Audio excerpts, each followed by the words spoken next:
क्या वाकई बसपा के लिए घाटे का सौदा होता है गठबंधन?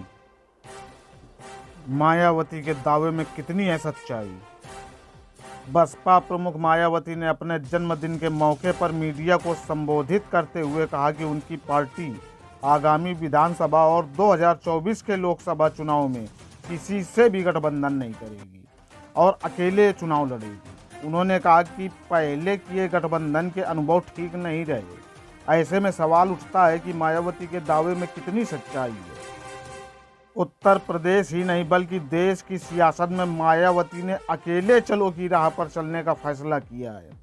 मायावती ने अपने जन्मदिन के अवसर पर कहा कि बसपा इस साल होने वाले 4 राज्यों के विधानसभा और 2024 के लोकसभा चुनाव में किसी के साथ गठबंधन नहीं करेगी बल्कि अपने दम पर चुनाव लड़ेगी। उन्होंने कहा कि हमने पहले गठबंधन करके चुनाव लड़ा था, लेकिन उन चुनावों के नतीजे ठीक नहीं रहे। बीएसपी का वोट तो ट्रांसफ़र हो जाता है, लेकिन अन्य दलों के साथ ऐसा नहीं होता, लिहाजा पार्टी अकेले दम पर लड़ेगी।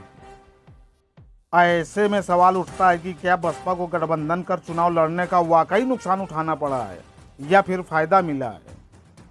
बता दें कि काशीराम ने दलित समुदाय में सामाजिक चेतना जगाने और राजनीतिक अधिकार दिलाने के लिए साल 1984 में बहुजन समाज पार्टी का गठन किया।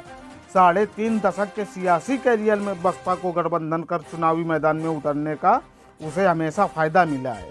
बसपा 3 बार उत्तर प्रदेश में अलग अलग दलों के साथ मिलकर चुनावी मैदान में उतरी है, जिसमें उसे हर बार लाभ नहीं बल्कि सूबे में सत्ता की बुलंदी तक पहुंचाया है।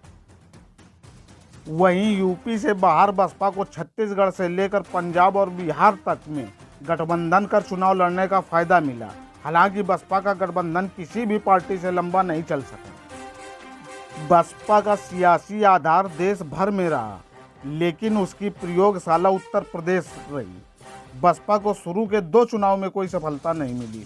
साल 1991 के विधानसभा चुनाव में बसपा का यूपी में खाता खुला।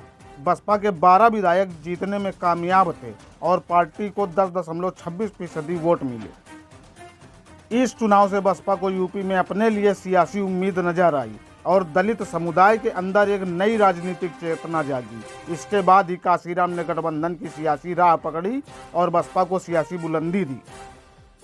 प्लीज़ हमारे चैनल को लाइक और सब्सक्राइब करें।